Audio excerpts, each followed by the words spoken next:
كل ما اروح لدكتور يقول لي لا عادي، هي جفاف من عمليه الليزك قبل كده.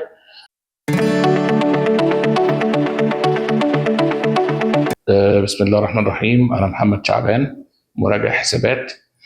شغل كله ارقام على الكمبيوتر. وعيني الشمال ديت كان فيها مشكله. كل ما اروح لدكتور يقول لي لا عادي، هي جفاف من عمليه الليزك قبل كده. بس بعد كده اكتشفت في مركز الدرة مع دكتور هشام ان هي مشكله قرنيه. واتاكدت بعد كده برضو ان هي فعلا كانت مشكله قرنيه جزئيه. والحمد لله عملت العمليه في عين الشمال ومش الحاجه كانت الاول غيمه بيضاء. عملت العمليه تقريبا كده كده شهر بالظبط. العملية كانت سهلة ولا صعبة وخدت وقت؟ لا والله الحمد لله عملتها كانت اسهل، حتى عمليه القرنيه اسهل عندي. كنت عامل عمليه قبل كده تسليك قنوات دمعيه، فدي عمليه كانت اسهل من تسليك القنوات الدمعيه. ومشي الحال الحمد لله.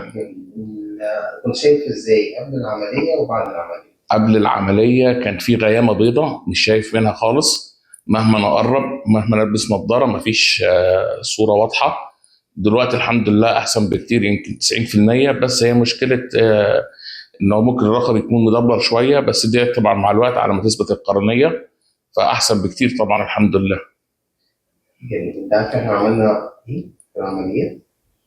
اللي اعرفه ان حضرتك عملت تقريبا زراعه قرنيه جزئيه. تمام. هو كان في ضعف في الخلايا الداخلية فاحنا غيرنا في الزرع القرنية الداخلي. طيب في أي حاجة تحب تضيفها؟ الله يا دكتور، ربنا يكرمك يا رب ويجزيك عننا كل خير ويوسع عليك يا رب ويزيدك علم بصراحه يعني. أستاذ محمد كان عنده مشكلة نادرة حبتين داخل القرنية، وهي ضعف في الخلايا الداخلية للقرنية بدأ عنده في سن بدري أوي.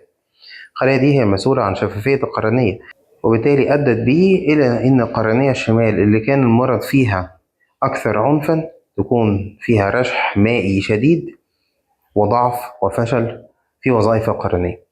عملنا له عملية زرع قرنية طبقي داخلي ديمك من جرح صغير جدا 2.4 من الملي فقط. عملنا زرع القرنية، زرع الخلايا الداخلية. دلوقتي بعد شهر الحمد لله شايف 6/9. النظر برضه بيتحسن كل مرة عن التانية.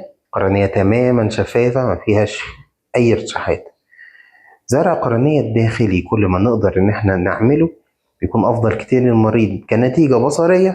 مفيش غرز داخل القرنية بنسيبها، وكعملية أرقى وأفضل في النتيجة، وإلى حد كبير ليس لها مخاطر زرع القرنية الأساسية وهي الرفض المناعي للقرنية أقل من 0.5% في عمليات الدماغ. الحمد لله على سلامتك يا أستاذ محمد.